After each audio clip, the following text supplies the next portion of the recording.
ಹೇಗೆ ಸ್ಟಾರ್ಟ್ ಆಯ್ತು ಈ ಸಿನಿಮಾ ಜರ್ನಿ? ಪದ್ಮದಿಂದಲೇ ಆರಂಭ ಆಯ್ತು ಇದು. ಪದ್ಮಕ್ಕಿರುವಂತಹ ಇಷ್ಟೊಂದು ವಿಸ್ತಾರ, ಇಷ್ಟೊಂದು ವೈಶಾಲ್ಯ. ಪದ್ಮ ಅಂತಂದ ಕೂಡಲೇ ಪ್ರಾಚೀನ ಕಾಲದಿಂದ ಅರ್ವಾಚೀನದ ವರೆಗೆ ಇಷ್ಟೊಂದು ವ್ಯಾಪಕತೆ ಹೇಗೆ, ವೈಶಾಲ್ಯ ಹೇಗೆ ಅನ್ನೋದನ್ನ ವಿದುಷಿಯರು ಯೋಚನೆ ಮಾಡಿದಾಗ ಅದು ಸಸ್ಯಶಾಸ್ತ್ರ, ತಂತ್ರಶಾಸ್ತ್ರ, ಮಂತ್ರ, ವೇದ, ಆಯುರ್ವೇದ, ಯೋಗ, ಸಾಹಿತ್ಯ, ಸಂಗೀತ, ನಾಟಕ, ಕಲೆ, ಲಲಿತ ಕಲೆಗಳು, ವಾಸ್ತುಶಿಲ್ಪ ಅಂದ್ರೆ ನಮ್ಮ ದೇವಾಲಯದ ವಾಸ್ತುಶಿಲ್ಪದಿಂದ ಅಲ್ಲಿವರೆಗೆ ಅಂತ ಈಗ ರಾಮ ಜನ್ಮಭೂಮಿ ಏನಿದೆ ಅದ್ರಲ್ಲಿ ಇರುವಂತಹ ನಮ್ಮ ಮೂರ್ತಿ ಏನಿದೆ ಆ ಮೂರ್ತಿಗೂ ಸಹ ಅದರ ಆಧಾರವಾಗಿ ನಮಗೆ ಕಮಲವೇ ಯಾಕೆ ಬೇಕಾಯಿತು ಅನ್ನೋದೆಲ್ಲ ತುಂಬಾ ಸವಿಸ್ತಾರವಾಗಿ ಅಧ್ಯಯನ ಮಾಡ್ತಾ ಮಾಡ್ತಾ ಹೋದಂತ ವಿದುಷಿಯವರು ಕೊನೆಗೆ ಇದನ್ನು ಚಿತ್ರರೂಪ ಕೊಡಬೇಕು ಅಂತ ಹೊರಟಾಗ ಪದ್ಮಗಂಧಿ ರೂಪಿತವಾಯಿತು. ಅಂದ್ರೆ ಈ ಸಿನಿಮಾದಲ್ಲಿ ನಾನು ಮೇಜರ್ ಆಗಿ ನೋಡಿರೋಂಥದ್ದು ಹೂವು, ಹೆಣ್ಣು, ಭಾಷೆ ಮೂರನ್ನು ಮೇಜರ್, ಸಂಸ್ಕೃತ ಭಾಷೆ. ಸೊ ಮೂರನ್ನು ಯಾವ ತರ ತೋರ್ಸಕ್ಕೆ ಹೊರಟಿದ್ದೀರಾ? ಬೇರೆ ಬೇರೆ ಮಗ್ಳುಗಳು, ಎಲ್ಲ ಪಾರ್ಶ್ವಗಳು, ಕಮಲದ ಎಲ್ಲ ಪಾರ್ಶ್ವಗಳು. ಅಂದ್ರೆ ಕಮಲ ಯಾಕೆ ನಮಗೆ ದೈವಿಕ ಸುಗಂಧವನ್ನು ಕೊಡ್ತಾ ಇದೆ. ಸುಗಂಧ ಪದ್ಮಗಂಧಿ ಅಂತಂದ್ರೆ ಕೇವಲ ಪದ್ಮದ ಪರಿಮಳ ಅಷ್ಟೇ ಅಲ್ಲ, ಪದ್ಮದ ಸಂಬಂಧಿ ಅನ್ನೋ ಅರ್ಥವನ್ನು ವಿದೇಶಿಗೆ ಕೊಟ್ಟಿದ್ದಾರೆ. ಹಾಗಾಗಿ ಪದ್ಮಗಂಧಿನ ಶೀರ್ಷಿಕೆಯನ್ನು ಶಿರೋನಾಮೆಯನ್ನ ಅವರೇ ಕೊಟ್ಕೊಂಡಿರುವಂಥದ್ದು. ಅದಲ್ಲದೆ ಪದ್ಮ ನಮ್ಮ ಬದುಕಿನಲ್ಲಿ ಹಾಸು ಹೊಕ್ಕಾಗಿ ಯಾಕೆ ಸಿಗುತ್ತದೆ, ಯಾವ್ಯಾವ ರೂಪದಲ್ಲಿ ಸಿಗುತ್ತೆ, ಯಾವ್ದಾದ್ರು ಒಂದು ವಾಹನದಿಂದ ಕೂಡ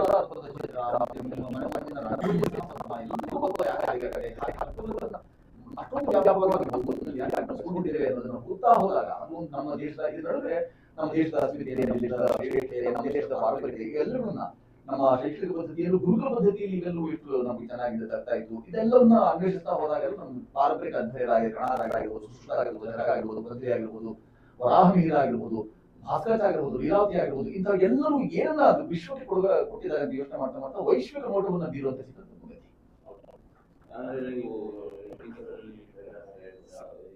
ಪದ್ಮ ಅನ್ನೋ ಒಂದು ವರ್ಡ್ಗೆ 35 ತರದ ಒಂದು ಸಮಾನಾರ್ಥಕ ಪದಗಳು ಅಂದ್ರೆ ಅರ್ಥಗಳಿದೆ ಅನ್ನೋದು. ಓಕೆ, 35,000. ಓಕೆ, ಅದನ್ನ ಯಾವ ತರ ಈ ಸಿನಿಮಾದಲ್ಲಿ ಟೇಕ್ ಓವರ್ ಮಾಡಿದ್ರು? ಅಮರಕೋಶ ಅಂತ ನಾವೇನು ಹೇಳ್ಕೊಳ್ತಿದ್ವಿ ಅದಷ್ಟೇ ಅನೇಕ ಕೋಶಗಳಿವೆ. ವಿಶ್ವಕೋಶ ಆರಂಭದ್ದು ಭಾರತದ ಮೂಲ ಅಂತ ಹೇಳಲು ಯೋಚನೆ ಮಾಡ್ಕೊಳ್ತೀವಿ ನಾವು. ಆತರ ಅನೇಕ ಕೋಶಗಳಲ್ಲಿ ಸಾವಿರಾರು ಪರ್ಯಾಯವಾಸಿ ಯಾಕಂದ್ರೆ ಅದಕ್ಕೆ ಸಮಾನಾರ್ಥಕ ಪದವಾಗಿ ನಮಗೆ ಪದ್ಮಕ್ಕೆ ಸಿಗ್ತಾ ಹೋಗುತ್ತೆ ಅನ್ನೋದನ್ನ ಪಟ್ಟಿ ಮಾಡ್ತಾ ಹೋಗ್ತಾರೆ. ಅದೆಲ್ಲ ವಿದ್ವಾಂಸರು ಕೊಡು ಮಾಡಿದಂತ ಅಷ್ಟು ಅಧ್ಯಯನದ ನವನೀತ ಏನಿದೆ ಅದನ್ನ ಪದ್ಮಗಂಧಿಗೆ ನಾವು ಬರುವ ಹಾಗೆ ಯೋಚನೆ ಮಾಡ್ಕೊಂಡಿದ್ದೇವೆ. ನೀವು ಬೇಸಿಕಲಿ ಸಂಸ್ಕೃತ ಪ್ರೊಫೆಸರ್ ಹಾಗೂ ಇದಾಗಿದ್ದೀರಾ. ಸೊ ಈ ಸಿನಿಮಾಗೆ ನೀವು ಹಣ ಹೂಡಬೇಕು ಅನ್ನೋಂಥದ್ದು ಯಾಕೆ, ಹೇಗೆ ಅನಿಸ್ತು?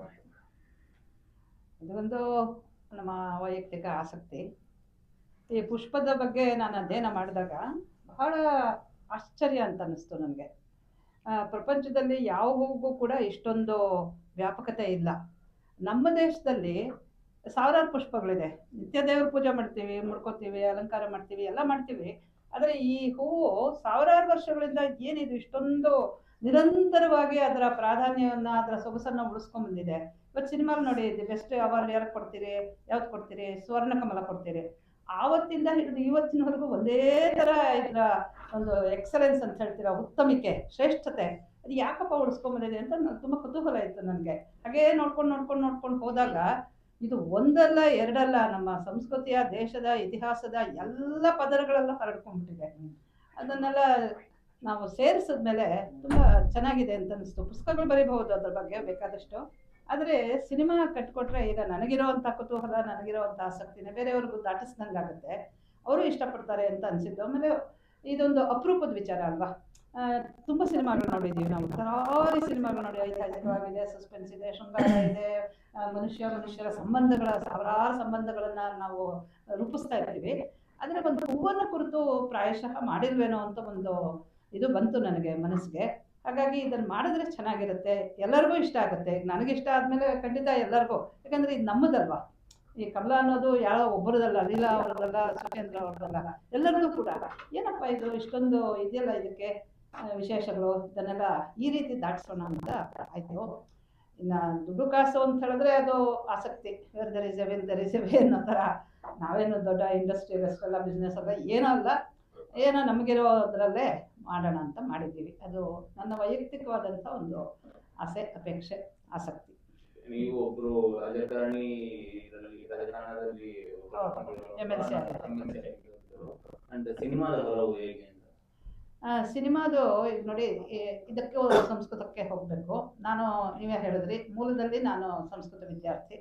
ಒಂದು 35 ವರ್ಷ ಪಾಠ ಮಾಡಿದ್ದೀನಿ. ಹಾಗಾಗಿ ನಾಟಕಗಳನ್ನು ಮಾಡ್ತಾ ಇದ್ವಿ. ಎಲ್ಲದಕ್ಕಿಂತ ಹೆಚ್ಚಾಗಿ ಎಲ್ಲರೂ ಗಮನಿಸಬೇಕಾಗಿರುವಂಥ ಒಂದು ವಿಷಯ ಅಂತ ಹೇಳಿದ್ರೆ, ಈ ಪರ್ಫಾರ್ಮಿಂಗ್ ಆರ್ಟ್ಸ್ ಅಂತಿದೆಯಲ್ಲ, ದೃಶ್ಯ ಮಾಧ್ಯಮ, ದೃಶ್ಯ ಕಲೆಗಳು, ಇದು ಮೊದಲು ಆರಂಭ ಆಗಿದೆ ನಮ್ಮ ದೇಶದಲ್ಲಿ. ನಿಮಗೆ ಗೊತ್ತಿರಬಹುದು, ನಾಟ್ಯಶಾಸ್ತ್ರ ಅಂತ ಒಂದು ದೊಡ್ಡ ಗ್ರಂಥ ಇದೆ. ಅದರಲ್ಲಿ ಸಕಲ ಕಲೆಗಳು, ಈ ಪಪೆಟ್ರಿ ಇಲ್ಲಿಂದ ಹಿಡಿದು ಏನೇನಿದೆಯೋ ಅದೆಲ್ಲದರ ಒಂದು ರೆಕಾರ್ಡ್, ಅದರ ಒಂದು ಡಾಕ್ಯುಮೆಂಟೇಶನ್ ಅಂತ ಹೇಳ್ತಾರೆ, ದಾಖಲೀಕರಣ ಆಗಿರೋದು ಅದರಲ್ಲಿ. ಇಷ್ಟೊಂದು ಅದ್ಭುತವಾಗಿದೆಯಲ್ಲ ನಮ್ಮ ದೇಶದಲ್ಲಿ ಪರಂಪರೆ. ಇದೆಲ್ಲ ನೋಡ್ತಾ ಇದ್ದೆ, ನಾವು ಪಾಠನೂ ಮಾಡ್ತಾ ಇದ್ವಿ ಅವಾಗ.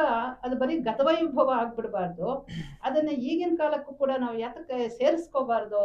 ಬರೀ ಪಾಶ್ಚಾತ್ಯರಿಂದಾನೇ ಬಂದಿದೆ ಅಂತೆಲ್ಲ. ಈಗ ಸಿನಿಮಾ ಮಾಧ್ಯಮ ಅನ್ನೋದು ಪಾಶ್ಚಾತ್ಯರಿಂದ ಬಂದಿದೆ, ಆದರೆ ಅದರ ಅಡಕ ಇದೆಯಲ್ಲ, ನಾವು ಏನು ತೋರಿಸ್ತೀವಿ ಅದು ಸಾವಿರಾರು ವರ್ಷಗಳಿಂದ ನಮ್ಮಲ್ಲಿದೆ. ಸೊ ಇವೆರಡನ್ನು ಸೇರಿಸಿದ್ರೆ ಹೇಗಿರ್ಬೋದು ಅಂತ ಒಂದು ಕುತೂಹಲ ಹುಟ್ಟಿತು. ಆಮೇಲೆ ಇಂಥ ವಿಚಾರಗಳಲ್ಲಿ ಆಸಕ್ತರು ನಮ್ಮ ಸುಚೇಂದ್ರ ಪ್ರಸಾದ್ ಅವರ ಜೊತೆ ಮಾತಾಡಿದಾಗ ಮಾಡಬಹುದು ಅಂತ ಭರವಸೆ ಕೊಟ್ಟರು. ಅದಕ್ಕೆ ನಮ್ಮ ತನುಮನ ಧನ ಎಲ್ಲ ಅದಕ್ಕೆ ಹಾಕಿ ಮಾಡ್ತಾ ಇದ್ದೀವಿ. ಅದೊಂದು ದೊಡ್ಡ ಆಸಕ್ತಿ ವಿಶೇಷ. ಒಬ್ಬೊಬ್ರಿಗೊಂದೊಂದು ಆಸೆ ಇರುತ್ತೆ. ನನಗೆ ಈ ಆಸೆ ಬಂತು, ದೊಡ್ಡ ಮನೆ ಕಟ್ಟಬೇಕು ಅಂತನೋ ಇನ್ನೇನು ಮಾಡಬೇಕು ಅಂತನೋ, ನನಗೆ ಚಿತ್ರ ಮಾಡೋಣ ಅಂತ ಆಸೆ ಬಂತು. ನಿಮಗೆ ಪದ್ಮಗಂಧಿ ಅನ್ನುವಂಥ ಟೈಟಲ್ ಎಷ್ಟು ಇಂಪ್ಯಾಕ್ಟ್ಫುಲ್ ಆಯಿತು ಅಂದ್ರೆ ಸಿನಿಮಾ ಆ ಪದ್ಮಗಂಧಿ ಹೆಸರು ನಾನೇ ತಗೊಂಡಿದ್ದು. ಈ ಸಂಸ್ಕೃತಕ್ಕೆ ನೀವಾಗಲೇ ಹೇಳಿದ್ರಲ್ಲ, ಈ ಸಂಸ್ಕೃತದಲ್ಲಿ ಸಾವಿರಾರು ಪದಗಳಿದೆ. ಬರೀ ಪದ್ಮಕ್ಕೊಂದೇ ಅಲ್ಲ, ನೀರಿಗೆ ಒಂದು ಈಗಲೇ ನಾನು ಬೇಕಾದ್ರೆ ಒಂದು 20 ಪದಗಳನ್ನು ಹೇಳ್ಬೋದು. ಒಂದು ರಸ ಅಂದರೆ ಅಷ್ಟು ಪದಗಳಿದೆ. ಅಂದರೆ ತುಂಬ ಶ್ರೀಮಂತವಾದಂಥ ಭಾಷೆ. ಪದ್ಮ ಅನ್ನೋದು ಕೂಡ ಒಂದು. ಎಲ್ಲದಕ್ಕಿಂತ ಹೆಚ್ಚಾಗಿ ಪದ್ಮಗಂಧಿ ಅನ್ನೋದು ತುಂಬ ಬಳಕೆಯಲ್ಲಿರುವಂಥದ್ದು ನಮ್ಮ ಸಾಹಿತ್ಯದಲ್ಲೆಲ್ಲ. ಇವತ್ತು ನೋಡಿ, ನಿಮಗೆ ನಾಗರ ಪ್ರಶಸ್ತಿಗಳು ಕೊಡ್ತಾರಲ್ಲ, ಪದ್ಮಶ್ರೀ, ಪದ್ಮವಿಭೂಷಣ, ಇವೆಲ್ಲದಲ್ಲೂ ಪದ್ಮನೇ ಇದೆ. ಆಮೇಲೆ ಪದ್ಮಗಂಧಿ ಅನ್ನೋದು ಕೂಡ ಈಗಾಗಲೇ ಪ್ರಯುಕ್ತವಾಗಿರುವಂಥ ಶಬ್ದ. ಹಾಗಾಗಿ ಅದು ಹೊಸದಾಗಿದೆ. ಬೇರೆ ಏನೇನೇನೇನೋ ಕೊಡ್ತೀವಿ. ಕಮಲ ಅನ್ನೋದು ತುಂಬ ಕಾಮನ್ ಶಬ್ದ. ಆಮೇಲೆ ಬೇರೆ ಬೇರೆ ಅದಕ್ಕೆ ಅರ್ಥಗಳಿರುತ್ತೆ. ಪದ್ಮ ಅಂದ್ರೂ ಒಂದೇ, ಕಮಲ ಅಂದ್ರೂ ಒಂದೇ, ಏನಂದ್ರೂ ಒಂದೇ, ಅರವಿಂದ ಅಂದ್ರೂ ಒಂದೇ. ಹಾಗಾಗಿ ಪದ್ಮಗಂಧಿ ಅನ್ನೋದು ಸ್ವಲ್ಪ ಹೊಸದಾಗಿದೆ, ಕೇಳೋಕೆ ಚೆನ್ನಾಗಿದೆ, ಆಮೇಲೆ ಅರ್ಥ ಕೊಡ್ತಾ ಇದೆ. ಆಗಲೇ ಅವ್ರು ಹೇಳಿದ್ರಲ್ಲ, ಅದು ಪರಿಮಳನೂ ಹೌದು, ಜೊತೆಗೆ ಸಂಬಂಧ, ಪದ್ಮ ಸಂಬಂಧಿ ವಿಚಾರ ಆಗಿರೋದ್ರಿಂದ.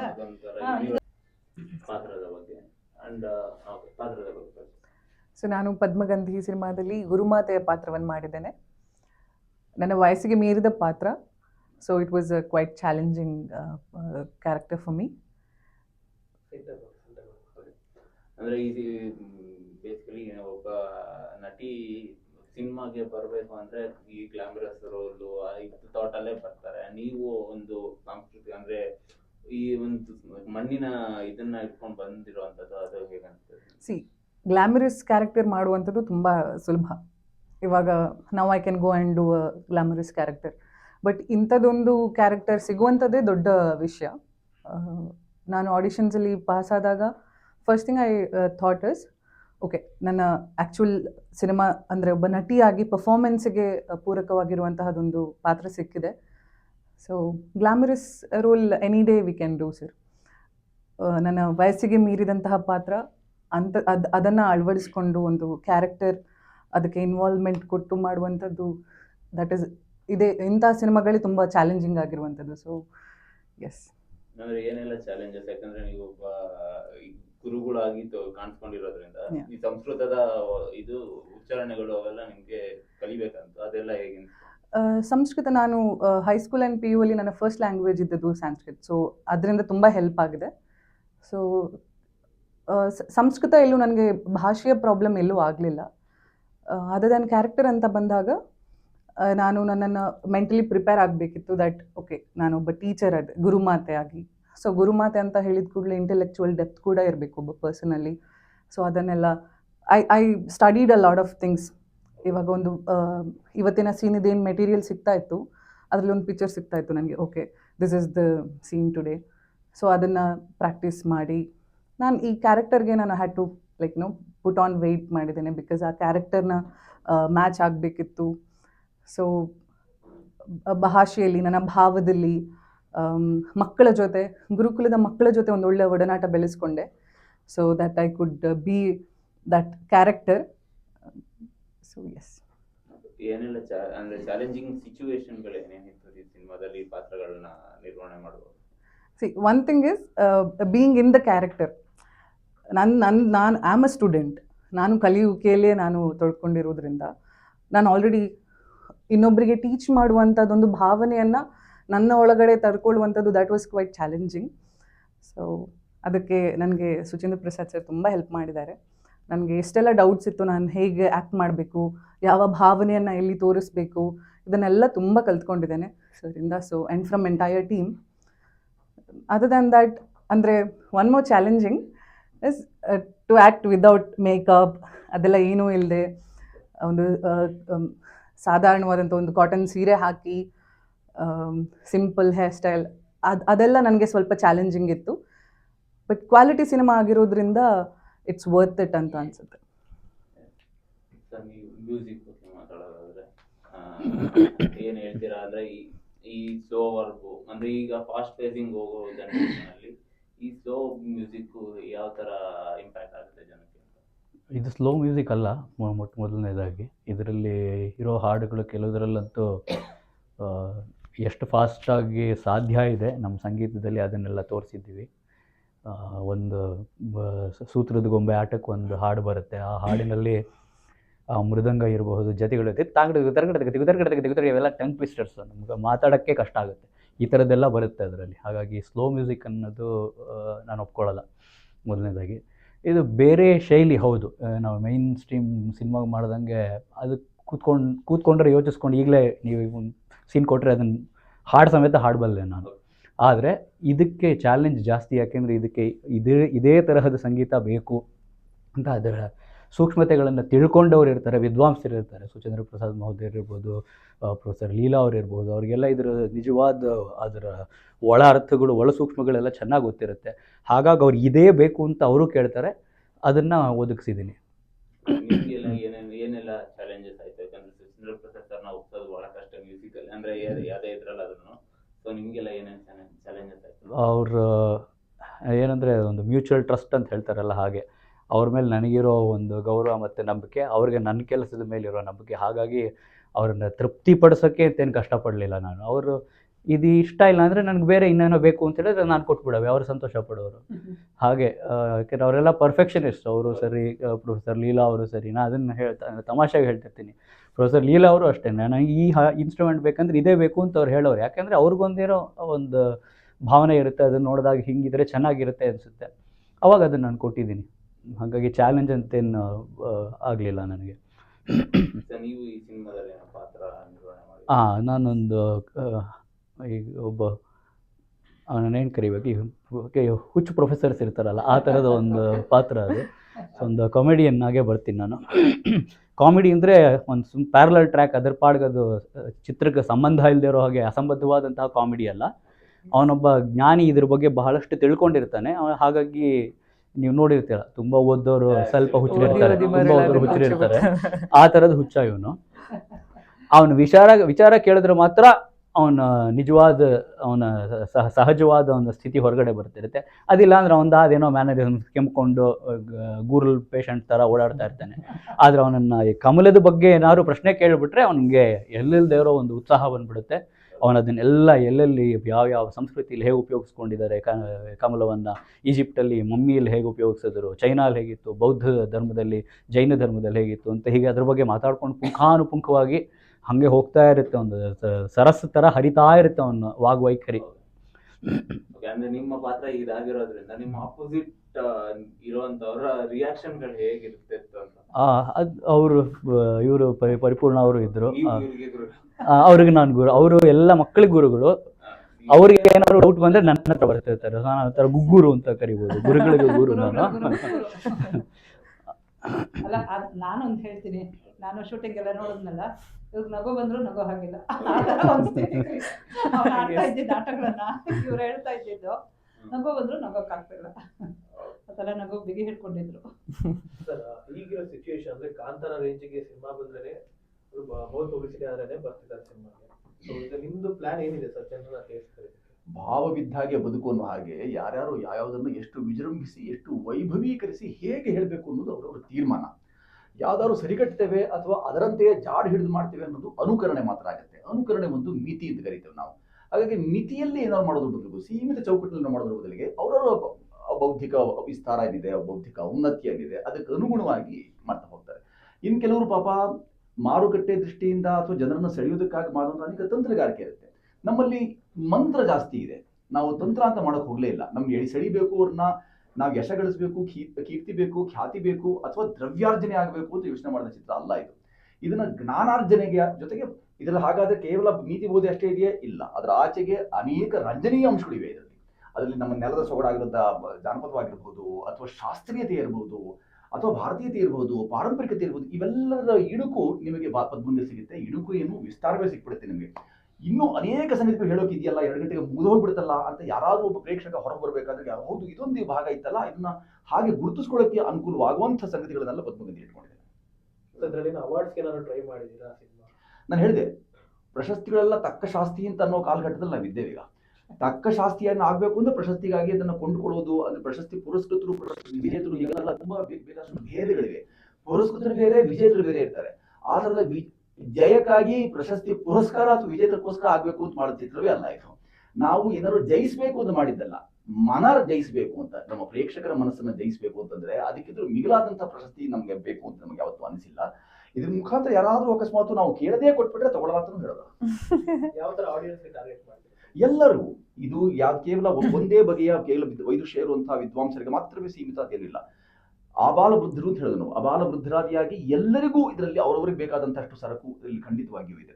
ಅಂದ್ರೆ ಹುಡುಗರಿಗೆ ಇದರಲ್ಲಿ ಪರಿಚಯ ಹೀಗುಂಟಾ, ನಮ್ಮ ದೇಶದ ಇದು ಅಂತ ಅವ್ರಿಗೆ ಅನ್ಸಿದ್ರೆ, ನುಡುಬೆಸ್ತವ್ರು ನಮ್ಮ ತಂದೆ ತಾಯಿದ್ರು ಹೇಳ್ತಾ ಇದ್ರು, ಹೌದು ಇದು ಹಾಗಾದ್ರೆ ಇದು ನನಗೆ ಪುಷ್ಟೀಕರಣ ಅಂತ ಅನ್ಸ್ಬೋದು. ವೃದ್ಧರಿಗಂತೂ ಅಯ್ಯಯ್ಯೋ ಇದನ್ನ ಮರೆತೇ ಬಿಟ್ವಲ್ಲ ನಾವು, ನಮ್ಮ ಜೀವಿತದ ಕೊನೆ ಗಳಿಗೆಯಲ್ಲಿ, ಕೊನೆ ಅವಧಿಯಲ್ಲಿ ನಾವಿದ್ದೇವೆ, ಈಗಲಾದ್ರೂ ನಮ್ಗೆ ನೋಡೋ ಸಿಗ್ತಲ್ಲ ಅಂತ ಸಮಾಧಾನ ಪಟ್ಕೊಳ್ಳುವಂತಹ ಪರಿಸ್ಥಿತಿ ಪದ್ಮಗಂಧಿಯಲ್ಲಿ ಅಂತ ಎಲ್ಲರಿಗೂ, ಸಾಮಾನ್ಯರಿಗೂ ಮತ್ತೆ ಶ್ರೀ ಸಾಮಾನ್ಯರಿಗೂ ಮತ್ತೆ ಅಸಾಮಾನ್ಯರಿಗೂ ಸಹ ಏಕಕಾಲಕ್ಕೆ ಕೂತ್ಕೊಂಡು ಅವರನ್ನು ರಂಜಿಸುವ ಮತ್ತೆ ಅವರನ್ನ ಬೌದ್ಧಿಕ ಅವರ ಅಗತ್ಯಗಳಿವೆ ಅವೆಲ್ಲದಕ್ಕೂ ಇಂಬು ನೀಡುವಂತಹ, ಅದಕ್ಕೆ ಸರಕು ಆಹಾರ ಒದಗಿಸುವಂತಹ ಅಡಕ ಪದ್ಮಗಂಧಿಯದ್ದು. ಹಿಂದೆ ಒಂದು ಇದರಲ್ಲಿ ಸಾಧು ಕೋಕಿಲ ಅವರು ಹೇಳ್ತಾರೆ, ಕನ್ನಡ ಚಿತ್ರರಂಗ ಅನ್ನೋದು ಸ್ವಲ್ಪ ದಿನ ಮಟ್ಟಿಗೆ ಮಾತ್ರ ಇರುತ್ತೆ, ಆಮೇಲೆ ಡಿಗ್ರೀಸ್ ಆಗ್ತಾ ಹೋಗುತ್ತೆ ಅಂತ. ಅದನ್ನ ನೀವು ಇದು ಮಾಡೋದಾದ್ರೆ ಏನು?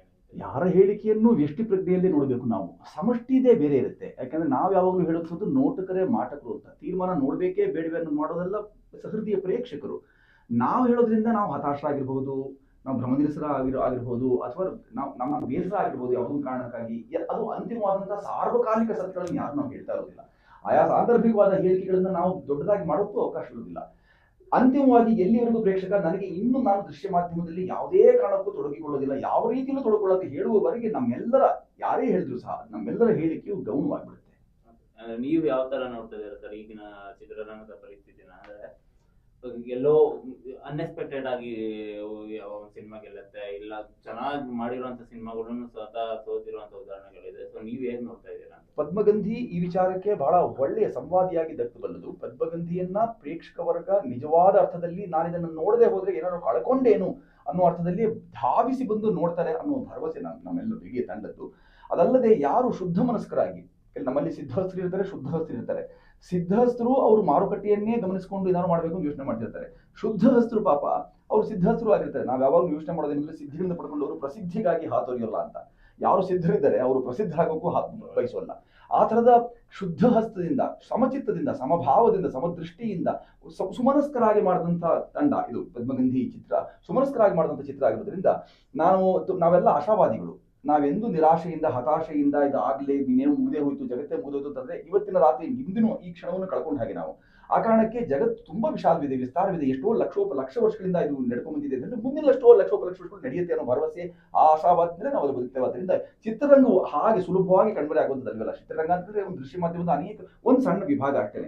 ಈಗ ನೀವು ಬೆರಳು ತುದಿಯಲ್ಲಿ ಏನು ಜಗತ್ತೇ ಸಿಕ್ಕಿದೆ ಅಂತ ಹೇಳ್ತಿದ್ದೀರಿ ನೀವು, ಅದೆಲ್ಲೂ ದೃಶ್ಯ ಮಾಧ್ಯಮ ವಿಭಾಗವೇ ಅದೇ. ಸರಿ, ಕ್ವಶನ್, ಈಗ ಎಲ್ಲರೂ OTT ಕಡೆ ಒಲವು ತೋರಿಸ್ತಿದ್ದಾರೆ.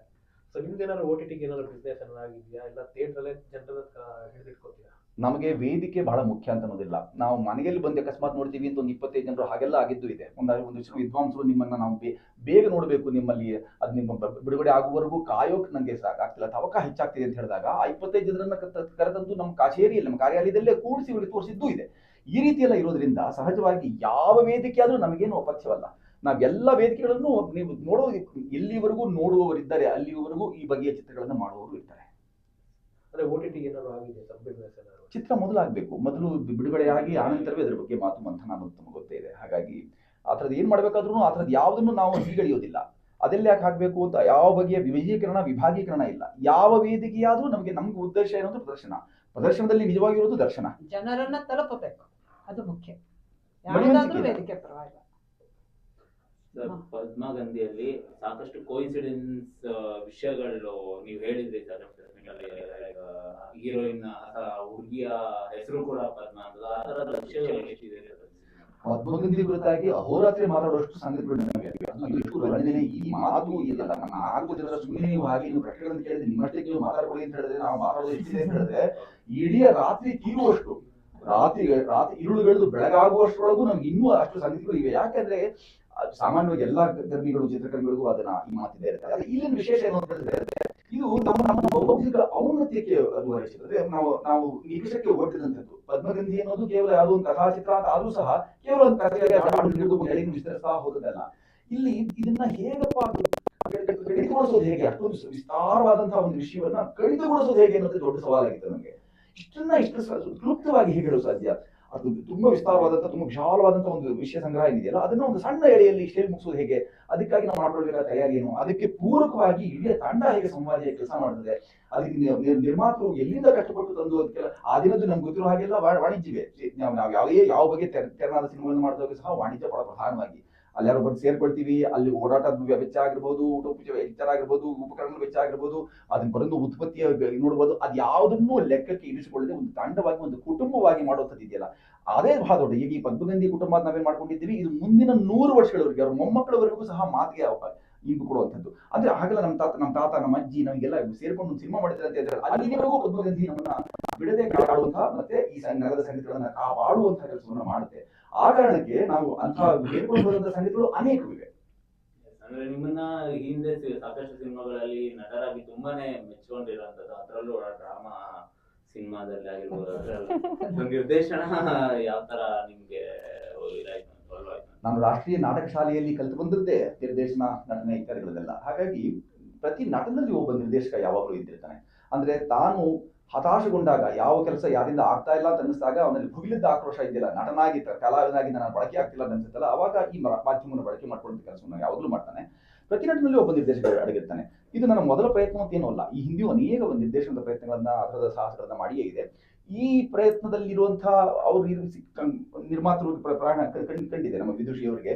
ಇದನ್ನು ಮಾಡುವವರು ಗಮನಿಸಿ ಆಯ್ದುಕೊಂಡ್ರು ಅವರು, ಇದನ್ನ ಕೆಲಸ ಮಾಡ್ಬೋದು ನೀವು ಅಂತ. ಅದರ ಮುನ್ನೆಲೆಗಳು ಮತ್ತೆ ಅವರಿಗೆ ಇರ್ಬೋದಾದ ಸಂಗ್ರಹ, ಅದಕ್ಕಿರ್ಬೋದಾದ ಪ್ರವೇಶ, ಈ ಎಲ್ಲವನ್ನು ಸೂಕ್ಷ್ಮವಾಗಿ ಗಮನಿಸಿ ಅನೇಕರನ್ನ ಮಾತಾಡಿಸಿದ ನಂತರವೂ ವಿದುಷಿಯವರು ಬಂದು ಇಲ್ಲ ಇದನ್ನ ನೀವು ಮಾಡಬಲ್ರಿ, ನೀವು ದಯಮಾಡಿ ಮಾಡಿ ಅನ್ನೋದನ್ನ ಹೇಳಿದಾಗ ನಾವು ಅದಕ್ಕಾಗಿ ನಾವು ಈ ಅವಕಾಶ ಸಿಕ್ಕಿದ್ದಕ್ಕಾಗಿ ನಾವೆಲ್ಲರೂ ಒಂದು ಏಕಭಾವ ನಮ್ದು ಏನು ಅಂತ ಹೇಳಿದ್ರೆ ಅಹೋಭಾಗ್ಯ. ಪದ್ಮಗಂಧಿ ಮೇಲೆ ಕೆಲಸ ಮಾಡಿದ್ದಕ್ಕಾಗಿ ನಮಗೆ ಬಹಳ ದೊಡ್ಡ ಸೌಭಾಗ್ಯ. ನಮ್ಮ ಬದುಕಿನಲ್ಲಿ ಅಕಸ್ಮಾತ್ ಇಂಥ ಒಂದು ಯೋಜನೆಯಲ್ಲಿ ಕೆಲಸ ಮಾಡಿಲ್ಲದೆ ಹೋಗಿದ್ರೆ ಅನೇಕ ಸಂಗತಿಗಳನ್ನ, ಅನೇಕ ಅನುಭವವನ್ನ ಕಳ್ಕೊಂಡ್ಬಿಡ್ತಿದ್ವೇನೋ ಅಂತ ಎಲ್ಲರೂ ಯಾರು ಮಾತಾಡಿಸ್ಬೋದು. ಆಮೇಲೆ ಈಗ ಕೂತಿದ್ದಾಗ ಬರೀ ಈ ತರದ ಸಲಕರಣೆ ಉಪಕರಣಗಳನ್ನ ಎದುರಿಸ್ತಿರ್ಬೇಕು ಹೇಳುವಂತ ಮಾತಲ್ಲ ಇದು. ದೀರ್ಘ ನಿದ್ದೆಲ್ಲಾಗಿದ್ದಾಗ ಅವ್ರನ್ನ ಬಡದೆಪ್ಪಿಸಿದಾಗ್ಲೂ ಹೇಳೋದು ಹೌದು ಪದ್ಮಗಂಧಿ ಹೇಳ್ಬೋದು. ಅಂಥ ಸಂಗತಿಗಳಲ್ಲಿ ಈ ಚಿತ್ರದ ಚಿತ್ರೀಕರಣ ಸಂಬಂಧ ಈ ಯೋಜನೆಯಲ್ಲಿ ತೊಡಗಿಕೊಂಡ ಸಂದರ್ಭ ಬಂದಿದೆ. ಈಗ ರಿಲೀಸ್ ಪ್ಲಾನ್ಸ್ ಗಳು ಏನೇನು ನಡೀತಾ ಇದೆ, ಎಷ್ಟು ಥಿಯೇಟರ್ಸ್ ಅಂತ ಪ್ಲಾನ್ ಮಾಡಿದ್ದಾರೆ? ಕರ್ನಾಟಕದಾದ್ಯಂತ, ವಿಶಾಲ ಕರ್ನಾಟಕ ಅಷ್ಟೇ ಅಲ್ಲದೆ ಇದು ಕನ್ನಡ, ಸಂಸ್ಕೃತ, ಹಿಂದಿ ಭಾಷೆಯಲ್ಲಿ ಆಗಿರೋದ್ರಿಂದ ಹಿಂದಿ ಉತ್ತರ ಭಾರತದಲ್ಲೆಲ್ಲ ಹಿಂದಿಗೆ ಅನೇಕ ಬೇಡಿಕೆಗಳಿವೆ. ಅದನ್ನು ದೂರದ ಯಾರೆಲ್ಲ ಆಸಕ್ತರಿದ್ದಾರೆ ಅಂಥವರನ್ನು ತಲುಪಿಸೋ ಕೆಲಸವನ್ನು ಮಾಡ್ತಲೇ ಇದ್ದೇವೆ. ಸಂಸ್ಕೃತ ವಲಯದಲ್ಲಂತೂ ಅನೇಕ ದಿಗ್ಗಜರು, ವೈದೇಶಿಕ ಸುಮೇರು ಅಂತ ಕರೆಸ್ಕೊಂಡಂಥವರೆಲ್ಲ ನೋಡಿ ಕಣ್ಣೀರಾಗಿ ಎಂಥ ಒಳ್ಳೆಯ ಚಿತ್ರವನ್ನು ಮಾಡಿಬಿಟ್ಟಿದ್ದೀರಿ, ಈ ಅಡಕ ನಮ್ಮನ್ನ ಮನಸ್ಸು ಸೂಜಿಗಲ್ಲಿನ ಹಾಗೆ ಸೆಳೀತಾ ಇದೆಯಲ್ಲ, ಎಷ್ಟು ಪ್ರಫುಲ್ಲವಾಗುತ್ತೆ ಮನಸ್ಸು ಅಂತ ಹೇಳುವಂಥ ಕೆಲಸ ನಡೀತಾ ಇದೆ. ಸಂಸ್ಕೃತ ವಲಯದವರು ಅನೇಕ ಭಾಗಗಳಲ್ಲಿ ವಿಶೇಷ ಪ್ರದರ್ಶನ ಮಾಡಿ ಅಂತ ಹೇಳ್ತಾ ಇದ್ದಾರೆ. ಇದನ್ನು ನೋಡಿದಂತಹ ಚಲನಚಿತ್ರ ಪ್ರಮಾಣ ಪತ್ರ ಮಂಡಳಿ ಇದೆಯಲ್ಲ, ಅವರು ಸಹ ಒಂದೇ ಒಂದು ಕತ್ತರಿ ಪ್ರಯೋಗ ಇಲ್ಲದೆ ಇದು ಅದ್ಭುತವಾದ ಚಿತ್ರ ಅಂತ ಹೇಳಿ ಮಕ್ಕಳು ಎಲ್ಲರೂ ನೋಡುವಂತಹ ಚಿತ್ರ ಇದು ಅನ್ನೋದನ್ನ ಒಂದು ಪ್ರಮಾಣ ಪತ್ರವಾಗಿ ಕೊಟ್ಬಿಟ್ಟಿದ್ದಾರೆ. ಈಗ ಬಿಡುಗಡೆ ಏನ್ ಮಾಡ್ತಿದ್ವಿ, ಈ ಡಿಸೆಂಬರ್ 12ಕ್ಕೆ ಅಲ್ಲಿ ನಾವು ಪ್ರತಿ ಜಿಲ್ಲೆಯಲ್ಲಿ ಜಿಲ್ಲಾವಾರು ಇದು ಚಿತ್ರಮಂದಿರಗಳನ್ನು ತಗೊಂಡು ಅಲ್ಲಿ ಬಿಡುಗಡೆ ಮಾಡುವಂತ ಕೆಲಸ ಮಾಡ್ತಿದ್ವಿ. ಅದಲ್ಲದೆ ಅನೇಕ ಆಸಕ್ತರು ಈಗ ನಮ್ಮನ್ನು ಸಂಪರ್ಕ ಮಾಡ್ತಿದ್ದಾರೆ. ನಮ್ಮಲ್ಲಿ ಆಗಿ ನಮ್ಮ ಕಾಲೇಜುಗಳಿಗೆ ಮಾಡಿ, ನಮ್ಮ ಸಂಸ್ಥೆಗಳಿಗೆ, ಶೈಕ್ಷಣಿಕ ಸಂಸ್ಥೆಗಳು ನಮ್ಮ ಶಾಲೆಗೆ ಮಾಡಿ, ಅದರಲ್ಲಿ ನಮ್ಮ ಪೂರ್ಣ ಮನೆ ಹಾಗನ್ನು ಹಂಚ್ಕೊಂಡಿದ್ದು ನಾವೇನ್ ಮಾಡಿದ್ದೇವೆ ಅಂದ್ರೆ ಈಗೆಲ್ಲ ವಿತರಕರು ಮತ್ತೆ ನೀವೆಲ್ಲ ಮಾಧ್ಯಮದವರಿಗೆ ಸಹಾಯ ಮಾಡ್ತೀರಿ, ಅದನ್ನ ಮಾಡ್ತಿದ್ದೀರಿ. ಅದಲ್ಲದೆ ಇಡೀ ತಂಡ ಜಿಲ್ಲೆಗಳನ್ನ ಆಯ್ಕೆ ಮಾಡ್ಕೊಂಡಿದ್ದಾರೆ. ಆ ಜಿಲ್ಲೆಯಲ್ಲಿ ನನ್ನ ಜಿಲ್ಲೆ ಇದು, ಹಾಗಾಗಿ ನಾವು ಇಡೀ ಜಿಲ್ಲೆಯಲ್ಲಿ ಪ್ರವಾಸದ ಹಾಗೆ, ಅಭಿಯಾನದ ಹಾಗೆ ಇದನ್ನ ಮಾಡ್ತೇವೆ ಅಂತ ಹೇಳಿ ಪೂರ್ಣಮ್ಮ ಅದನ್ನ ಉಡುಪಿ, ಮೈಸೂರು, ಇಂಥ ಕಡೆ ಎಲ್ಲ ಮಂಗಳೂರು, ಕುಂದಾಪುರ, ಬ್ರಹ್ಮಾವರ ಈ ಕಡೆ ಎಲ್ಲ ಅವರು ಮಾಡ್ತಿದ್ದಾರೆ. ಗೆಳೆಯರು ಒಂದಷ್ಟು ಜನರು ನಮಗೆ ತುಮಕೂರು ಮತ್ತೆ ದೂರದ ಬಾಗಲಕೋಟೆ ಅಥವಾ ಹುಬ್ಬಳ್ಳಿ, ದಾವಣಗೆರೆ ಹೀಗೆಲ್ಲ ಮಾಡ್ಕೊಳ್ತಿದ್ದಾರೆ. ಒಂದಷ್ಟು ಯಾರು ಪದ್ಮಗಂಧಿಯ ಕುರಿತಾಗಿ ಒಂದು ವರ್ಷದಿಂದ ನಿರಂತರವಾಗಿ ನಾವು ನೋಡ್ಬೇಕು ಯಾವಾಗ ಅಂತ ವಿದುಷಿಯವರನ್ನು ಯಾವಾಗಲೂ ಪೀಡಿಸ್ತಾರೆ ಜನ. ಎಲ್ಲರೂ ಸಿನಿಮಾ ಯಾಕೆ ಮಾಡ್ತಿರ್ತಾರೆ, ಛೇಡಿಸಿದ್ರೆ ಜನ ಇದನ್ನ ಯಾವಾಗ ದರ್ಶನ ಇರೋದು ಅಂತ ಪೀಡಿಸುವಂಥದ್ದು ಆತ ಪರಿಸ್ಥಿತಿ ಪದ್ಮಗಂಧಿಗಿದೆ. ಇದರದ ಪದ್ಮಗಂಧಿಯ ಪ್ರದರ್ಶನಕ್ಕಾಗಿ ಈಗ 12 ತಂದ್ಕೊಂಡಿದ್ದೀವಿ. ಇದರ ಮುಖಾಂತರ ಜಿಲ್ಲಾವಾರು ಪ್ರದರ್ಶನಕ್ಕೆ ಮಾಡ್ಕೊಂಡಿದ್ದೇವೆ. ಹಂಚಿಕೆದಾರರಾಗಿ ನಮ್ಮ ವೆಂಕಟಗೌಡರು ಇದ್ದಾರೆ, ಕೃಷಿ ನೋಡ್ತಿರ್ಬೋದು ನೀವು, ಅವರು ಹಂಚಿಕೆದಾರರಾಗಿ ಮಾಡ್ತಾರೆ. ಅವರು ಅನುಗಾಲದ ಅನುಯಾಯಿಯಾಗಿರೋದ್ರಿಂದ ನಾವು ಅವರು ಸಹ ಅದಕ್ಕೆ ಕೈ ಜೋಡಿಸಿ ಒಂದಿಷ್ಟು ಕೆಲಸವನ್ನ ನಮ್ಮ ಸಹಾಯದ ರೂಪದಲ್ಲಿ ಮಾಡ್ತಾ ಇದ್ದಾರೆ. ಪದ್ಮಗಂಧಿಯನ್ನ ವೀಕ್ಷಕ ವೃಂದ ಅಥವಾ ಸಹೃದಯ ಪ್ರೇಕ್ಷಕ ಪ್ರಭು ಏನಿದೆ, ನಾವು ಯಾವಾಗಲೂ ಪ್ರೇಕ್ಷಕವನ್ನ ಪ್ರಭು ಅಂತಲೇ ಕರೆಯೋದು. ಯಾಕೆಂದ್ರೆ ಆತರ ತೀರ್ಮಾನ ಅಂತಿಮ. ನಾವ್ ಯಾರು ಏನ್ ಹೇಳಿದ್ರು ನಾವು ಬರೀ ಕೇವಲ ಹೆಜ್ಜಿಗಾರಿಕೆ ಆಗುತ್ತೆ ಮಾತು, ಸುಮ್ಮನೆ ಕೇವಲ ಮಾತು ಆಗುತ್ತೆ. ಪ್ರೇಕ್ಷಕ ಪ್ರಭು ಚಿತ್ರಮಂದಿರಕ್ಕೆ ಬಂದು ಅದನ್ನು ವೀಕ್ಷಣೆ ಮಾಡಿದಾಗ ಮಾತ್ರವೇ ಹೌದು ಅಂತ ಅಂಕಿತ ಹಾಕ್ತಾರೆ ಕೊನೆಗೆ. ಅದು ನಿಜವಾದ ಕೊನೆಯ ಅರ್ಥವಾಗಿರುತ್ತೆ. ನಮಗೆ ಕೊನೆಯ ಪ್ರಮಾಣ ಏನು ಅಂತ ಹೇಳಿದ್ರೆ, ಎಲ್ಲ ಘಟ್ಟಗಳನ್ನ ದಾಟಿ ಬಂದು ಕೊನೆಗೆ ಒಬ್ಬ ಪ್ರೇಕ್ಷಕ ಪ್ರಭು ಆತ ಇದನ್ನು ಬಹಳ ಅದ್ಭುತವಾದ ಚಿತ್ರ ಅಂತ ಹೇಳುವಂತ ಪ್ರಸಂಗಕ್ಕೆ ನಾವು ಕಾಯ್ತಾ ಇದ್ದೇವೆ. ಸರ್, ಇನ್ನೊಂದು ಡಿಸೆಂಬರ್ 11ಕ್ಕೆ ದೊಡ್ಡ ಸಿನಿಮಾ ಬೇರೆ ಬರ್ತಿದೆ. ಸೊ ಆ ದೊಡ್ಡ ಸಿನಿಮಾ ಮುಂದೆ ನಿಮ್ಮ ಸಿನಿಮಾನ ಹೇಗೆ ಉಳಿಸ್ಕೊತೀರಾ ಸರ್? ಈ ಅರ್ಥದಲ್ಲಿ ನಿಮ್ಮ ಪ್ರಶ್ನೆಯಲ್ಲಿ ದೊಡ್ಡ ಮತ್ತೆ ಚಿಕ್ಕ ಅಂತ ಬಂದ್ಬಿಟ್ಟಿದೆ. ಯಾವ ಚಿತ್ರವೂ ಚಿಕ್ಕ ಅನ್ನೋ ದೊಡ್ಡ ಸಿನಿಮಾದವರೇ ಒಪ್ಕೊಳ್ಳೋದಿಲ್ಲ. ನೀವು ಚಿಕ್ಕ ಸಿನಿಮಾ ಮಾಡಿದ್ರಿ, ನಾವು ದೊಡ್ಡ ಸಿನಿಮಾ ಮಾಡೋ ದೊಡ್ಡ ಸಿನಿಮಾದವರೇ ಅಕಸ್ಮಾತ್ ಹೇಳ್ಬಿಟ್ಟಿದ್ರೆ ಆ ಥರದೇನೋ ಆಗ್ಬೋದಾಯ್ತು. ಯಾರು ಚಿಕ್ಕ ದೊಡ್ಡ ಅಂತ ಇಲ್ಲ. ಜೊತೆಗೆ ನಾವು ಸಹಚರರು ನಾವು ಒಟ್ಟೊಟ್ಟಿಗೆ ದೊಡ್ಡ ನಟ ಚಿಕ್ಕ ನಟ ಎಂದೂ ಇರಲ್ಲ ಅಂತ ದೊಡ್ಡವರೇ ಹೇಳಿದ್ದಾರೆ. ರಾಜ್ಕುಮಾರ್ ಸಹ ಪಕ್ಕದಲ್ಲಿ ಎಲ್ಲರೂ ಒಟ್ಟಿಗೆ ಕೂತು ಊಟ ಮಾಡಬೇಕು ಅಂತ ಹೇಳ್ತಾ ಇದ್ರೆ ಹೊರತು ನಾನು ದೊಡ್ಡ ನಟ ಹಾಗೆ ನೀವು ಅಂದೂ ಹೇಳಿಲ್ಲ, ಯಾರಿಗೂ ಹೇಳಿಲ್ಲ. ಆ ಭೇದಗಳನ್ನು ನಾವು ನೋಡ್ಕೊಳ್ತೀವಿ. ಆದ್ರೆ ಆ ಥರದ್ದು ಯಾವ್ದು ಭೇದ ಎಲ್ಲೂ ಇಲ್ಲ, ದೊಡ್ಡ ಚಿಕ್ಕ ಅಂತ ಎಲ್ಲೂ ಇಲ್ಲ. ನನಗೆ ಗೊತ್ತಿರೋ ಹಾಗೆ ನಮ್ಮ ಸಾಹಚರ್ಯ, ನನ್ನ ಸ್ನೇಹ ಇಂಥದ್ದು ಅಂತ ಹೇಳಿದ್ರೆ ಆ ದೊಡ್ಡ ಚಿತ್ರದ ಇಡೀ ತಂಡದೊಟ್ಟಿಗೆ, ಬರೀ ಕೇವಲ ನಮಗೆ ದಚ್ಚು ಅಷ್ಟೇ ಅಲ್ಲ, ಇಡೀ ತಂಡದೊಟ್ಟಿಗೆ ನನ್ನ ಅವಿನಾಭಾವ ಸಂಬಂಧ ಹೇಗಿದೆ ಅಂತ ಹೇಳಿದ್ರೆ, ನಿಮ್ಗೆ ಏನ್ ನೆರವಾಗಬೇಕು ಹೇಳಿ, ನಾವು ನಿಮ್ಗೆ ನೆರವಾಗ್ತೀವಿ. ಒಳ್ಳೆ ಚಿತ್ರ ಮಾಡಿದ್ದೀರಿ, ನಿಮಗೂ ಅನುಕೂಲವಾಗ್ಲಿ ಅಂತ ನಾ ಹೇಳೋದು ಅದೇ ಮಾತನ್ನ. ಕನ್ನಡದ ಚಿತ್ರ ಮತ್ತೊಂದು, ಅದು ಯಾವ ಕನ್ನಡ ಚಿತ್ರವಾದರೂ ಎಲ್ಲರಿಗೂ ಸಮಾನ ರೀತಿಯಲ್ಲಿ ತಲುಪಬೇಕು. ಕನ್ನಡಿಗರೆಲ್ಲರೂ ಅದನ್ನು ಪ್ರೋತ್ಸಾಹಿಸಬೇಕು, ಅದನ್ನ ಕೈ ಹಿಡಿದು ನಡೆಸಬೇಕು, ಬೆಂಬಲಿಸಬೇಕು. ಮತ್ತೆ ಯಾವ ಚಿತ್ರವಾದರೂ ಒಂದು ಸದುದ್ದೇಶ ಇಟ್ಕೊಂಡೇ ಇರ್ತಾರೆ. ಕೆಟ್ಟ ಚಿತ್ರ ಮಾಡ್ತೀವಿ ಅಂತ ಯಾರು ಹೋಗುದಿಲ್ಲ. ಸದುದ್ದೇಶದಿಂದ ಮಾಡಿದಂತ ಎಲ್ಲ ಚಿತ್ರಕ್ಕೂ ಪ್ರೇಕ್ಷಕ ಮಹಾಪ್ರಭು ಇದ್ದಾರಲ್ಲ, ಅವ್ರು ಯಾವತ್ತೂ ಕೈ ಹಿಡಿದು ನಡೆಸಿದ್ದಾರೆ. ಆದ್ರೆ ನೀವು ಹೇಳ್ದಂಗೆ ಅದನ್ನ ಇದು ಮಾಡೋದಾದ್ರೆ ಇದು out of the box question ಆಗಿರುತ್ತೆ. ಈಗಿನ ಅದೇ 11ನೇ ತಾರೀಕು ದರ್ಶನ್ ಸರ್ ಅವ್ರ ಸಿನಿಮಾಗಳು ಬರ್ತಾ ಇದೆ. ಈ ಸದ್ಯದ ಪರಿಸ್ಥಿತಿಲಿ ಅವರು ಆ ಸಿನಿಮಾನ ಬಿಡುಗಡೆ ಮಾಡುವ ಸಂದರ್ಭದಲ್ಲಿ ಅವರು ನಮ್ಮ ಜೊತೆ ಇಲ್ದಿರೋ ಕಾರಣ ನೀವು ಅದನ್ನ ಹೆಂಗೆ ಇದು ಮಾಡ್ತೀರಿ? ನಾನು ಹೇಳಿದ ಹಾಗೆ ಕುಟುಂಬದ ವಿಸ್ತರಣೆಯಾಗಿ ನಾವಿದ್ದೇವೆ, ಒಂದು ಕುಟುಂಬದ ಹಾಗೆ ಬದುಕಿದ್ದೇವೆ, ನಿಜಾರ್ಥದಲ್ಲಿ ಹಾಗೆ ಬದುಕಿದ್ದೇವೆ. ಕೇವಲ ಕಲಾಲೋಕ ಅಷ್ಟೇ ಅಲ್ಲ, ನಾವು ಆ ಕಾಲದಿಂದಲೂ ಒಂದು ಕುಟುಂಬದ ಹಾಗೆ ಬದುಕಿದ್ದೇವೆ. ಈಗಲೂ ಅಂತ ಸಾಹಚರ್ಯ ತುಂಬಾ ಸಖ್ಯ ಇದೆ. ದುರದೃಷ್ಟವಶಾತ್ ನಮಗೆ ಬೇರೆ ಏನೋ ನಮ್ಮ ಬದುಕಿನಲ್ಲಿ ಅನೇಕ ಪಲ್ಲಟಗಳು ಬಂದಿರಬಹುದು. ಆ ಎಲ್ಲ ಪಲ್ಲಟಗಳಿಗೆ ಎಲ್ಲರ ಮನಸ್ಸು ತುಂಬಾ ಕುಗ್ಗಿ ಹೋಗುತ್ತೆ. ಯಾರೂ ಸಹ ಯಾವ ಕೆಡುಕನ್ನ ಯಾರೂ ಬಯಸೋಲ್ಲ, ಯಾರೂ ಬಿಡೋದಿಲ್ಲ. ಒಳಿತಾಗ್ತಾ ಇರಲಿ, ನಿರಂತರ ಒಳಿತಾಗ್ಲಿ ಅಂತ ಯಾವಾಗಲೂ ಎಲ್ಲರೂ ಹೇಳುವಂಥದ್ದು. ಮತ್ತೆ ಕುಟುಂಬ ಅಂತ ಹೇಳಿದ ಮೇಲೆ ಇನ್ನಷ್ಟು ಹೆಚ್ಚು ನಿಮಗೆ ಅಂತಃಕರಣ ಇದ್ದೇ ಇರುತ್ತೆ. ತುಂಬಾ ಪ್ರೇಮದಿಂದ ಇಲ್ಲ ಒಳ್ಳೇದಾಗ್ಬೇಕು, ಇಡೀ ಕುಟುಂಬಕ್ಕೆ ಒಳ್ಳೇದಾಗ್ಬೇಕು, ನನ್ನ ಕುಟುಂಬ ಅಥವಾ ನನ್ನ ವಿಸ್ತರಿತ ಕುಟುಂಬ ಅಂತ ಯಾವಾಗಲೂ ಯಾರು ಹೇಳ್ಕೊಳ್ತೇವೆ. ಅಂಥದ್ದೆಲ್ಲ ಇರಬೇಕಾದಾಗ ಸಹಜವಾಗಿ ಆ ಭಾವವನ್ನ ಅವರು ಇವತ್ತು ನೆನ್ನೆ ಅಲ್ಲ, ಅದು ಕೆಲವು ದಶಕಗಳ ಪರ್ಯಂತ ನಾವು ಒಟ್ಟಿಗೆ ಹಾಗೆಲ್ಲ ಕೆಲಸ ಮಾಡಿದ್ದೇವೆ. ನನಗಂತೂ ಅವ್ರಿಗೆ ನಿರಂತರ ಒಳಿತಾಗಬೇಕು ಅನ್ನೋದನ್ನ ಪ್ರಾರ್ಥನೆ ಇದೆ, ಶುಭೇಚ್ಛೆ ಇದೆ. ಯಾವ ಕಾಲಕ್ಕೂ ಯಾವ ಕಾರಣಕ್ಕೂ ಅವ್ರಿಗೆ ಅಂಥದೇ ಮಾರಕ ಅಂತ ಅನಿಸುವಂಥದ್ದು ಯಾವ ಕೆಲಸಗಳು ಆಗಬಾರ್ದು. ಅವ್ರಿಗೆ ತುಂಬ ಪೂರ್ವವಾದಂಥ ಬದುಕು, ಅವ್ರಿಗೆ ಹಾರೈಸಿ ನಳನಳಿಸಿ ಬದುಕು, ಅವರ ಅಭೀಪ್ಸೆಗಳೆಲ್ಲ ಈಡೇರಿ, ಅಭೀಷ್ಟ ನೆರವೇರಲಿ, ಕಂಡ ಕನಸುಗಳು ಸಾಕಾರಗೊಳ್ಳಿ, ಉತ್ತರೋತ್ತರ ಅಭಿವೃದ್ಧಿ ಆಗಲಿ ಅಂತಲೇ ಯಾರು ಹಾರಿಸ್ತಾರೆ. ನಮಗೆ ಹಿರಿಯರೆಲ್ಲ ಹೇಳ್ಕೊಟ್ಟು ದೊಡ್ಡ ಮಾತದು. ನಮ್ಮಲ್ಲಿ ಯಾವ ಭೇದವೂ ಅಂಥದ್ದು ಯಾವಾಗಲೂ ಇಲ್ಲ. ನಮಗೆ 11 ಈ ಚಿತ್ರ ಜೊತೆಗೆ ಬರ್ತಾ, ಜೊತೆಗೆ ನಾವಿದ್ದೇವೆ ಅನ್ನೋದು ನಮಗೆ ತುಂಬಾ ಸಹರ್ಷ. ಅದು ನಮಗೂ ಸ್ವೀಕಾರ. ಅದು ಎರಡನ್ನೂ ನೋಡ್ಲಿ, ಎರಡೂ ಚಿತ್ರವನ್ನ, ಒಂದೊಂದು ತೆರನಾದಂಥ ಚಿತ್ರಗಳಿಗೆ ಈ ತೆರನಾದ ಈ ಚಿತ್ರಕ್ಕೂ ಎಲ್ಲದಕ್ಕೂ ಅವರವರದೇ ಆದಂಥ ಪ್ರೇಕ್ಷಕ ವೈಶಿಷ್ಟ್ಯ ಇರೋದ್ರಿಂದ ಅವರು ಇದನ್ನು ನೋಡ್ಲಿ, ಇವರು ಅದನ್ನು ನೋಡ್ಲಿ ಅನ್ನೋದೇ ನಾನು ಹೇಳೋದು. ಕೊನೆಯದಾಗಿ ಪ್ರೇಕ್ಷಕರಿಗೆ ಹೇಳ್ತೇವೆ ಮಾತು ಕೊನೆಯದಿರಲ್ಲ, ಯಾವಾಗಲೂ ಮುಂದುವರೆದ ಮಾತೇ ಇರುತ್ತೆ ನಮ್ದು. ನಾವು ಕೊನೆ ಮಾತು, ನನ್ನ ಕೊನೆ ಉಸಿರಿಗೆ ಮಾತ್ರವೇ ಕೊನೆ ಮಾತು ಅಂತ ಹೇಳೋದು.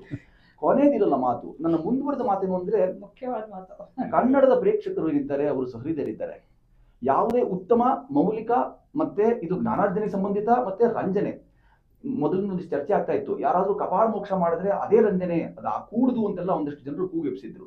ಹಾಗಾಗಿ ಯಾವುದೋ ಒಂದಷ್ಟು ದೈಹಿಕವಾದಂತಹ ಬಾಧೆಯನ್ನೇ ರಂಜನೆ ಅಂತ ಯಾರು ಯೋಚನೆ ಮಾಡ್ತೀವಿ, ಅದಲ್ಲ ಅಂತ ಅನೇಕರು ಅದನ್ನು ಮತ್ತೆ ತಿದ್ದುಕೊಂಡು ಇಲ್ಲ ಅದು ಮಾಡಕೂಡದು ಅಂತ ತಾವೇ ತಪ್ಪಿಕೊಂಡಿದ್ದೆಲ್ಲ ಪ್ರಸಂಗಗಳು ಅನೇಕ ನಮ್ಮ ವಲಯದಲ್ಲಿ ಇದೆ. ಈ ಚಿತ್ರದಲ್ಲಿ ತುಂಬಾ ಶುದ್ಧ ರಂಜನೆ, ಶಾಸ್ತ್ರೀಯತೆ, ಪಾರದರ್ಶಕತೆ, ಪಾರಂಪರಿಕತೆ ಎಲ್ಲವನ್ನೂ ಸೇರ್ಕೊಂಡಂತ ಪದ್ಮಗಂಧಿ ಇದನ್ನ ಈ 12ನೇ ತಾರೀಕು ಡಿಸೆಂಬರು ಅದು ನಿಮ್ಮ ಹತ್ತಿರದ ಪ್ರೇಕ್ಷಾಗೃಹಗಳಲ್ಲಿ ಅದು ಬಿಡುಗಡೆ ಆದಾಗ ದಯಮಾಡಿ ಅದು ನೋಡಲೇಬೇಕು ಅನ್ನೋ ಹಕ್ಕೊತ್ತಾಯ ಜೊತೆಗೆ ನಾವು ಹೇಳುತ್ತಿದ್ರು. ಹಕ್ಕೊತ್ತಾಯ ಯಾಕೆ ಹೇಳ್ತೀವಿ ಅಂತ ಹೇಳಿದ್ರೆ, ನೀವು ನೋಡಿಲ್ದೆ ಈ ಚಿತ್ರವನ್ನು ನೋಡದೆ ಉಳಿದುಬಿಟ್ರೆ ಪ್ರಾಯ ಏನನ್ನೋ ಕಳ್ಕೊಳ್ಬಹುದು. ಅದನ್ನ ಒಬ್ಬ ನಿರ್ದೇಶಕನಾಗಿ ಒಬ್ಬ ತಂಡದಿಂದ ಹೇಳ್ತಿರೋದು ಪದ್ಮಕ್ಕೆ ಸಂಬಂಧಪಟ್ಟ ಅಷ್ಟು ವಿಚಾರ ನಮಗೆ ಇದೆ. ಆ ಎಲ್ಲ ವಿಚಾರಗಳನ್ನ ನಮ್ಮದಾಗಿಸ್ಕೊಳ್ಳೋದಕ್ಕೆ, ಯಾಕಂದ್ರೆ ನಮ್ಮದನ್ನ ನಮ್ಮದು ಅಂತ ಹೇಳ್ಕೊಳಕ್ ಆಗದೇ ಇರುವಂತ ಸ್ಥಿತ್ಯಂತರ ಕಾಲಘಟ್ಟದಲ್ಲಿ ನಾವಿದ್ದೇವೆ. ಅಂದ್ರೆ ಕಳ್ಕೊಂಡಿದ್ರ ಲೆಕ್ಕನಾದ್ರೂ ಯಾರು ಇಟ್ಕೋಬೇಕು ಅಂದ್ರೆ ಪದ್ಮಗಂಧಿ ಇದಕ್ಕೆ ಸಹಕಾರಿ. ಪದ್ಮಗಂಧಿ ನೋಡುವಂತಾಗ್ಲಿ. ಸಿನಿಮಾ ಯಶಸ್ವಿಯಾಗಲಿ ಅಂತ ಬಹಳ ಮುಖ್ಯವಾಗಿರಬೇಕು. ಮಾಧ್ಯಮದ ಕಡೆಯಿಂದ ಆ ಥರದ ಮಾತುಗಳು ಇದೆಯಲ್ಲ ಆಗಲಿ, ಯಶಸ್ವಿ ಆಗ್ಲಿ ಅಂತ ಯಾರು ಹರಸುವವರೇ ಇಲ್ಲ. ನಾವೆಲ್ಲ ಹೇಗೆ ಅನಾಥರಾಗಿದ್ದೇವೆ ಅಂತಂದ್ರೆ, ನಾಥ ಪರಂಪರೆಯಲ್ಲಿ ನಾವಿದ್ರು ಸಹ ಅನಾಥ ಹೇಗಾಗಿದ್ದೇವೆ ಅಂದ್ರೆ ಯಾರು ಹಾರೈಸಿ ಅಪ್ಪ ನಿಮ್ಗೆ ಒಳ್ಳೆದಾಗಿ ಅಂತ ಹೇಳುವ ಒಳ್ಳೆ ಮಾತುಗಳು ಆಡುವಂಥವರೇ ಇಲ್ಲ. ಆ ಥರದ ನಡುವೆ ಮಾಧ್ಯಮದ ಧುರೀಣರು, ಮಾಧ್ಯಮದಲ್ಲಿ ಕೆಲಸ ಮಾಡುವಂಥವರೆಲ್ಲ ನಮ್ಮ ಸ್ನೇಹಿತರು. ನಿಮ್ಮ ಚಿತ್ರಕ್ಕೆ ಒಳ್ಳೆದಾಗ್ಲಿ ಅಂತ ಹರಿಸಿದ್ರೆ ಅದು ತುಂಬಾ ದೊಡ್ಡ ಆಶೀರ್ವಾದ ಅಂತ ಭಾವಿಸ್ತೇವೆ. ಒಳ್ಳೆದಾಗಿ ಹೇಳ್ತೀನಿ, ನೀವೆಲ್ಲರೂ ಕೂಡ ಮಾಧ್ಯಮದವರು ಎಲ್ಲ ತುಂಬಾ ಚೆನ್ನಾಗಿ ವಿಷಯಗಳನ್ನು ಪರಿಜ್ಞಾನ ಇಟ್ಕೊಂಡಿರೋರು. ನೀವು ಎಲ್ಲಿ ನೋಡಿದ್ರು ಕೂಡ ಲಕ್ಷ್ಮಿ ಚಿತ್ರ ನೋಡ್ತಿರಲ್ಲ, ಎಲ್ಲಿರ್ತಾಳೆ ಲಕ್ಷ್ಮಿ? ಕಮಲದಲ್ಲಿ ಇರ್ತಾಳೆ. ಅಂದ್ರೆ ಎಲ್ಲರಿಗೂ ಗೊತ್ತಿರೋಂಥ, ಬೇಕಿರೋಂತಹ, ಮತ್ತೆ ಎಲ್ಲರ ತನ್ನದು ಅಂತ ಅನ್ಕೊಳ್ಳೋ ಒಂದು ಚಿತ್ರ ಇದು. ಆ ಕಮಲದಿಂದಾನೇ ಇದು ಬಂದಿರೋದು ಪದ್ಮಗಂಧಿ. ಪದ್ಮಗಂಧಿ ಅಂದ್ರೆ ಮಹಾಲಕ್ಷ್ಮಿಗೂ ಕೂಡ ಹೆಸರು. ಹಾಗಾಗಿ ಎಲ್ಲರೂ ಕೂಡ ಇದು ನಂದು ಅಂತ ಅನ್ಕೊಳ್ತಾರೆ, ಅದಕ್ಕೋಸ್ಕರ ನೋಡ್ತಾರೆ ಅಂತ ನಮಗೆ ಭರವಸೆ ಇದೆ. ಪರಕೀಯವಾದ ವಿಚಾರ ಅಲ್ಲ ಇದು, ನಂದು ಅಂತ ಪ್ರತಿಯೊಬ್ಬರು ಅನ್ಕೊಳ್ತಾರೆ. ಧನ್ಯವಾದಗಳು.